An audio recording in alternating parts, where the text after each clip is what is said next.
Okay, तो इस question को सॉल्व कर रहा हूँ मैं, कि आप लोग अपना आंसर मैच करिए। इसका हुआ सॉल्व होने वाला है।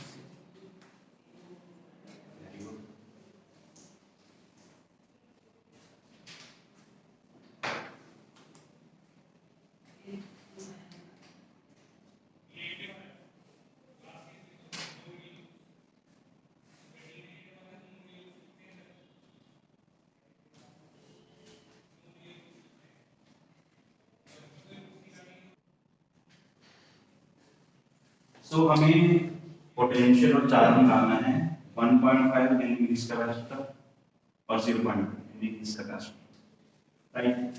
सो इस टाइप के क्वेश्चन है उसको सॉल्व करने के लिए हम पहले एक ट्रिक देख लेते हैं। मैं आपको सीरीज पैरेलल कॉम्बिनेशन में कैसे करंट और वोल्टेज डिवाइड होता है ये हमने किया था, नहीं किया? शॉर्ट ट्रिक जो होती है, नहीं किया, ठीक। पहले आप शॉर्ट ट्रिक को देखिए। तो सबसे पहले हम सीरीज कॉम्बिनेशन की बात करेंगे।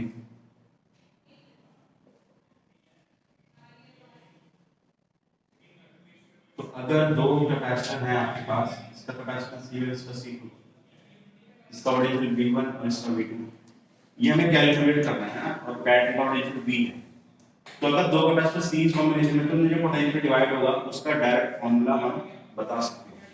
ठीक है, कैसे बताएंगे? जो Q C है, this is value for every capacitor. तो ये वाला जो कैपेसिटर है, ठीक है, इसमें इसके लिए अगर हम ये वाला फॉर्मूला लगाएंगे, ठीक है, तो हो जाएगा Q C1 V1, और यही फॉर्मूला अगर इसके लिए लगाएंगे तो Q C2 V2। अब आपको वैसे आपने Q जो चार्ज है वो सेम क्यों लिया? क्योंकि सीरीज कॉम्बिनेशन है ना, सीरीज कॉम्बिनेशन में चार्ज सेम रहेगा।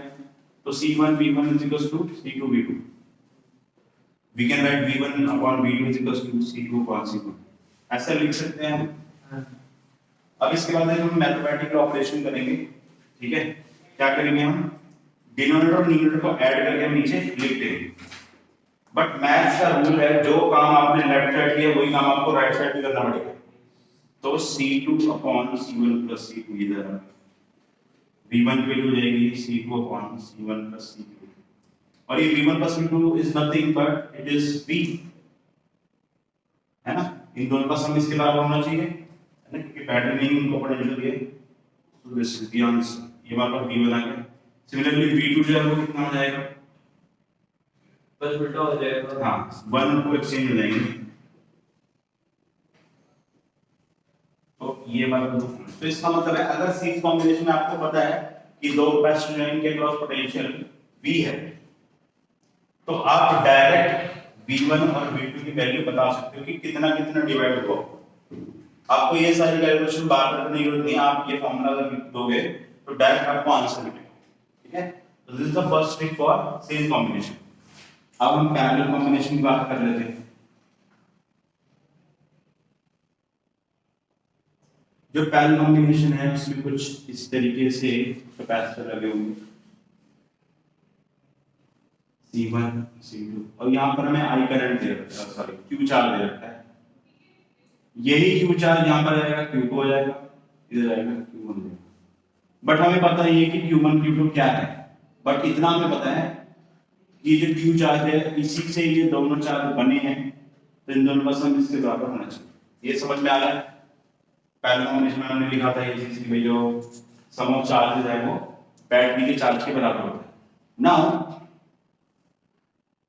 Q1 Q2 इसका सम Q के बराबर है, ठीक है, और क्योंकि ये पैरेलल कॉम्बिनेशन में है तो Q1 by C1 is equal to Q2 by C2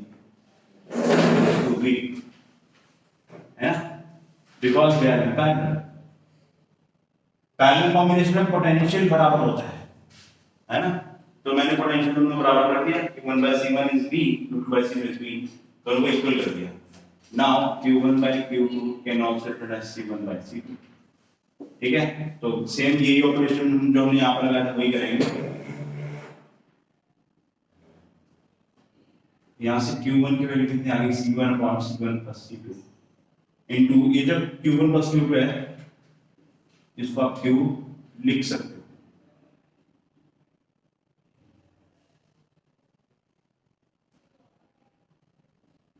ठीक है, ये Q1 की वैल्यू आ गई। सिमिलरली Q2 कितना हो जाएगा? 1 और 2 को एक्सचेंज कर लो।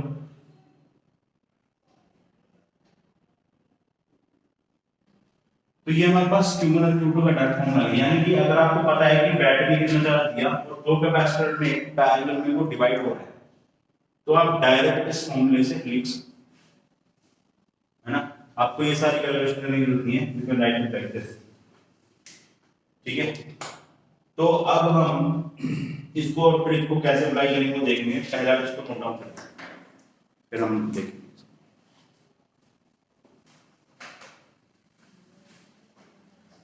ओके, सो ये जो ट्रिक्स हैं, ठीक है, या ये जो फॉर्मूलाज हैं, इसको आप सर्किट्स को सॉल्व करने के लिए यूज कर सकते हैं, और ये सीबीएसई में भी आप यूज कर सकते हैं, है ना।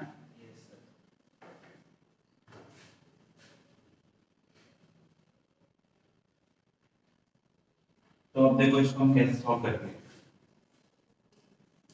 तो एक काम हम कह सकते हैं, अगर ये सर्किट जो है, ठीक है, इसमें ये वाले जो दो पॉइंट्स हैं, जैसे ये वाला पॉइंट, ये वाला पॉइंट, ठीक है, ये सेम पोटेंशियल पे है, ये वाला पॉइंट और ये वाला पॉइंट सेम पोटेंशियल पे है। इसके क्रॉस पोटेंशियल मैं V2 मान लेता हूं, और इस कैपेसिटर क्रॉस V1। तो हमने अभी जो ट्रिक पढ़ी है उससे हम ये बता सकते हैं कि V1 कितना होगा, V2 कितना होगा, है ना। तो हमें V1 वैसे निकालने की जरूरत नहीं है, क्योंकि हमसे V1 पूछा नहीं गया, हमसे V2, मतलब हमें जो जरूरत है वो V2 की है, क्योंकि V2 जब पता लग जाएगा तो 0.5 के क्रॉस में पोटेंशियल पता लग जाएगा, और Q = CV से हम चार्ज भी निकाल लेंगे। ठीक है, सो V2, ठीक है, V2 जो है वो कितना हो जाएगा, V2 का मतलब है इसको आप मान लो C2,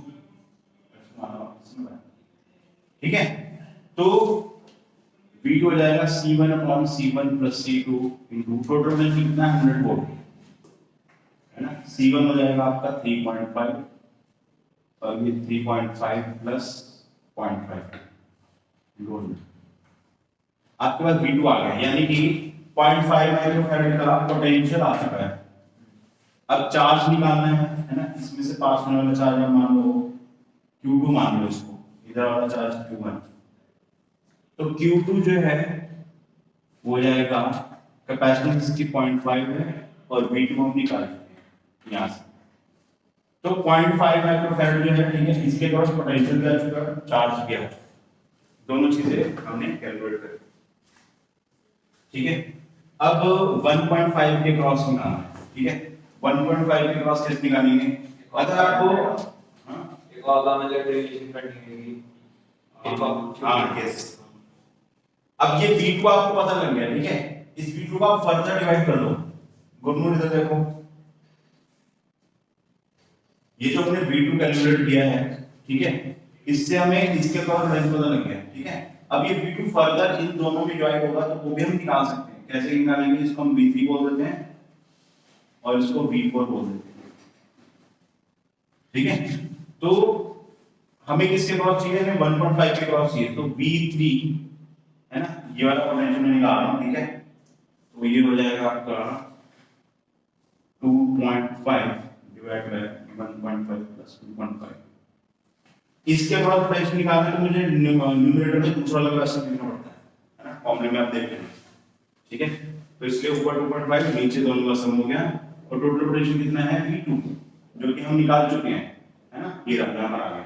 तो यहां से V3 आ गया, V3 आ गया, तो हम ये Q1 जो है वो कैलकुलेट कर सकते हैं। तो Q1 will be 1.5 * V3, V3 निकाल के यहां पुट कर दो, आपका Q1 आ गया। Q1 का मतलब है 1.5 में से चार्ज किया गया, इसके क्रॉस पोटेंशियल भी आ गया, और 0.5 के क्रॉस जो पोटेंशियल है वो कितना है, V2 है, और इसका चार्ज Q2 भी हम निकाल चुके हैं।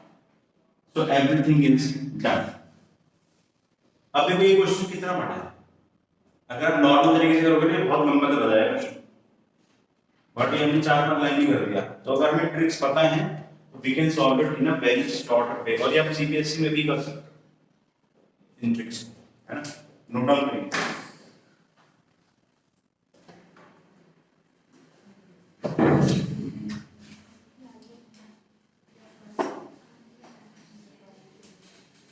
अब देखिए कैपेसिटेंस में जो कॉम्प्लेक्स सर्किट्स हैं, ठीक है, अब हम उसकी बात करते हैं। कॉम्प्लेक्स सर्किट्स ऐसे होते हैं जो सीरीज पैरेलल से डायरेक्टली सॉल्व ना हो। हालांकि अल्टीमेटली बाद में अगर उनमें भी सीरीज पैरेलल लगता है, बट डायरेक्टली उसमें अगर सीरीज पैरेलल ना हो तो कॉम्प्लेक्स सर्किट्स, इनको हम कैसे डील करेंगे। इसमें 3 या 4 टेक्निक्स होती है ना, एक एक करके हम डिस्कस करेंगे। सबसे पहली टेक्निक है कॉमन पोटेंशियल टेक्निक।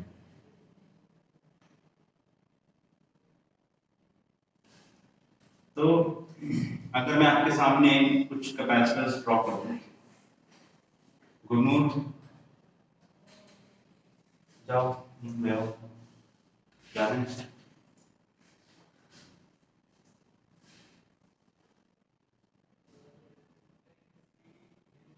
तो मान लो मैंने आपके सामने ये कैपेसिटर्स लगा दिए और ये लगा दिए, इतने सारे लगा दिए। अब मैं आपसे कहूं कि ए और बी के बीच में सी इक्विवेलेंट बता दो, तो आप बहुत इजीली बता दो, सीरीज कॉम्बिनेशन है। बट मैं अगर यहां पर कुछ वायर्स जोड़ दूं लाइक दिस,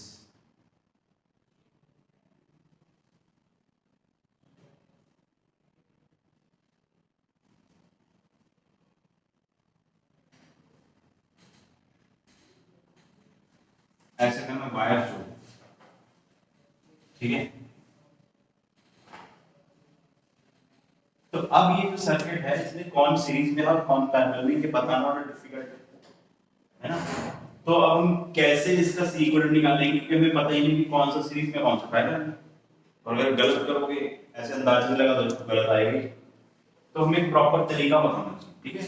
तो वो हमें पता लगेगा कॉमन पोटेंशियल टेक्निक से। कॉमन पोटेंशियल टेक्निक जो है उसमें क्या करना होता है, सबसे पहले हमें देखना होता है जंक्शंस। जंक्शन किसको बोलते हैं, जहां पर 3 वायर या उससे ज्यादा वायर्स आकर मिल रही हैं उसको हम जंक्शन बोलते हैं। जैसे 3 वायर, 4 वायर या 6 वायर, तो दीज आर जंक्शंस। तो मैं देखना होता है जंक्शंस कितने हैं, उन सब पे आपको लिखने होते हैं नंबर, अलग अलग यूनिक नंबर होने चाहिए, ठीक है। मैंने लिख दिया 1, ये 2, 3। यहाँ पर आप देख रहे हो 3 वायर्स वाला जंक्शन है ना, 1 2 3 4 5 6 7। इसको भी आप कह सकते हो कि ये जंक्शन है, बट इसको लिखने की जरूरत नहीं क्योंकि इस पॉइंट का पोटेंशियल बी के बराबर ही है, तो उस पॉइंट को हम बी ही मान लेंगे। तो सबसे पहले क्या करना होगा, जंक्शन जो है उसकी नंबरिंग आपने लिखी, ठीक है। सेकंड स्टेप होगा कि आपको एक मॉडिफाइड डायग्राम बनाना। मॉडिफाइड डायग्राम का मतलब है इस कॉम्बिनेशन को हमने इस तरीके से बनाना है कि अभी सीरीज पैरेलल उसमें समझ में आने लगे, उसको मॉडिफाइड डायग्राम बोलते हैं। कैसे बनाएंगे, जो भी नंबरिंग की है ना वो नंबरिंग आप यहाँ पर भी लिखोगे, ठीक है। और आप सबसे लिखते वक्त आप ये ध्यान रखोगे जिनके पोटेंशियल सेम है उनको एक साथ रखना है। पोटेंशियल सेम नहीं, ये कैसे पता लगेगा, ये जो वायर आपको दिख रही है जिसमें कुछ भी नहीं लगा है, इसको हम बोलते हैं कनेक्टिंग वायर, इसको हम बोलते हैं कनेक्टिंग वायर, ठीक है। जो कनेक्टिंग वायर है उसका काम क्या है, वो जिन भी 2 पॉइंट्स के बीच में कनेक्ट होगी वहां के पोटेंशियल इक्वल कर देंगे, ये इसका काम है। तो 1 और 3 का पोटेंशियल इक्वल है तो आप 1 और 3 को एक साथ लिख दो। फिर 2 और 5 का इक्वल है, 2 और 5 का साथ, ठीक है। 1 और 3, 2 और 5, 4 और 7, फिर 6 और b, 6 और b है तो इसको एक साथ है, ठीक है। हो गया 1 2 3 4 5 6 7, ठीक। अब एक एक करके यहां से हम कैपेसिटर है ना इधर लगाते जाएंगे, यानी कि a और 1 के बीच में कैपेसिटर है, a इधर है 1 इधर है, यहाँ पर a1 इधर है 1 इधर है, यहाँ पर एक कैपेसिटर। जब आपने यहाँ लगा दो तो इसको ऐसे कट कर दो ताकि कंफ्यूजन ना हो कि भाई एक ही कैपेसिटर बार बार लगा। फिर 1 और 2 के बीच में है, 1 इधर है और 2 इधर है, इसके बीच में लगा दिया। फिर 2 और 3 के बीच में, 2 इधर है 3 इधर है, एक और लगा दिया। 3 और 4 के बीच में, 3 और 4 इधर है, 4 और 5 के बीच में,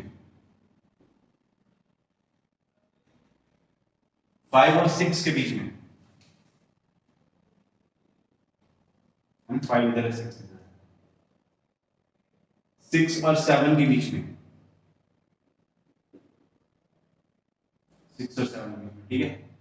फिर इसके बाद 7 और D के बीच में,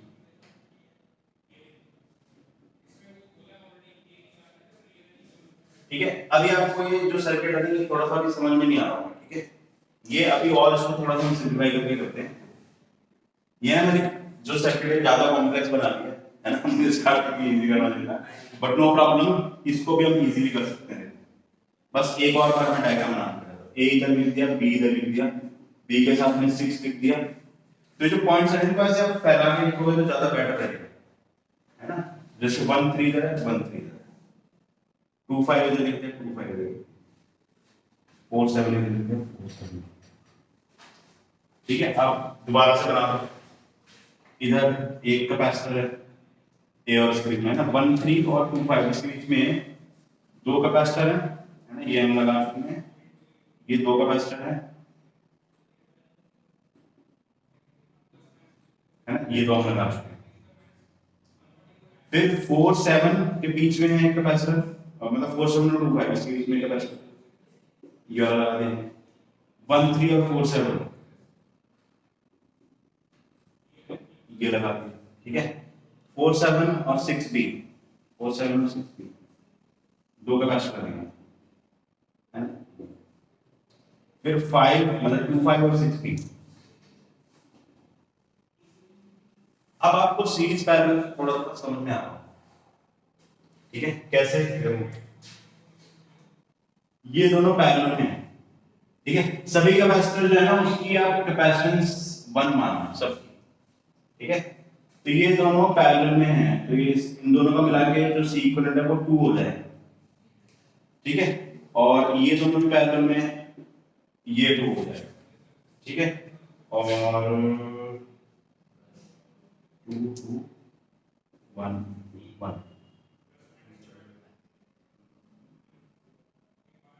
2 5 और 4 7 2 5 और 4 7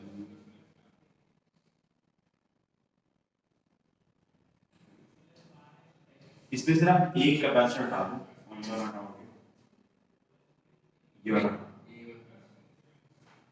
देखो सॉल्व ये भी हो जाएगा, बट मेरे को एक और टेक्निक आपको समझानी है, ठीक है, उसके बाद होगा। रिवर्स सिमेट्री लग रही है इसमें, अब मैं आपको रिवर्स सिमेट्री समझाऊंगा तो पहचान जाओगे, ठीक है। तो अभी आप इसको हटा दो, ठीक है, एक कैपेसिटर हमने हटा दिया, ये, ठीक है, यहाँ पर। तो अब ये जो सर्किट बन रहा है हमारा, ठीक है, इस सर्किट में आप सीरीज पैरेलल इजीली देख सकते हैं, है ना। तो ये दोनों पैरेलल में हैं, ये दोनों पैरेलल में हैं, इसका जो इक्विवेलेंट आएगा वो इसके साथ सीरीज में होगा, ठीक है, इसका जो इक्विवेलेंट आएगा वो इसके साथ सीरीज में होगा। फिर इस पूरे का सी इक्विवेलेंट और इस पूरे का सी इक्विवेलेंट, ठीक है, उन दोनों का पैरेलल कॉम्बिनेशन प्लॉटिंग निकाल सकते हैं, ठीक है। फिर जब वो आ जाएगा तो ये पूरा जो सी इक्विवेलेंट है वो इसके साथ सीरीज में है, ठीक है। कोई आओ नोट डाउन करिए इसको।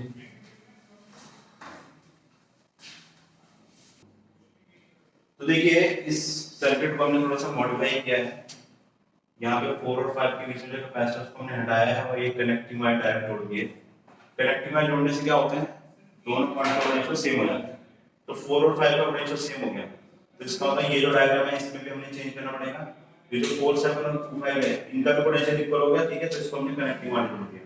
कनेक्टिंग वायर जोड़ने का मतलब आप इन दोनों को क्लब कर सकते हो, तो ये पॉइंट और ये पॉइंट दोनों हमने यहाँ पर लाकर जोड़ दिए इस तरीके से, ठीक है। तो they all have same potential, right.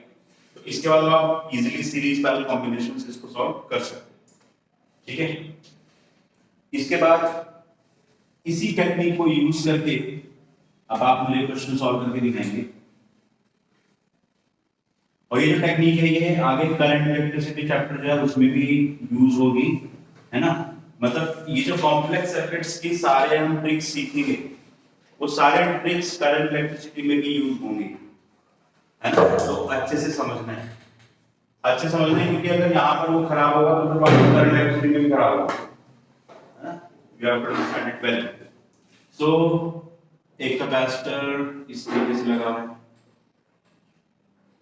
जाओ शरद जाओ पानी लाने के।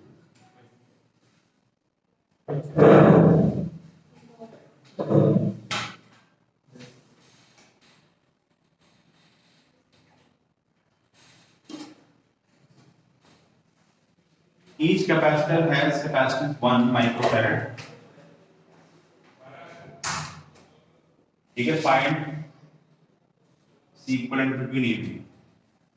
तो ये कॉमन पोटेंशियल टेक्निक से, ठीक है। एक और क्वेश्चन बना देता हूँ, question number 1, question number 2।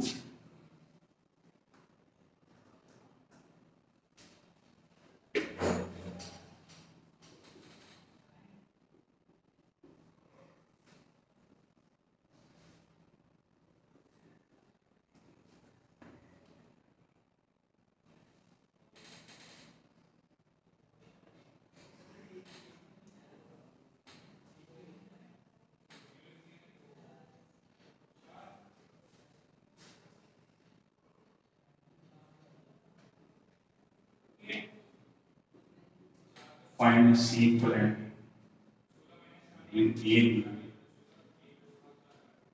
Each capacitor has 1 microfarad. Try it.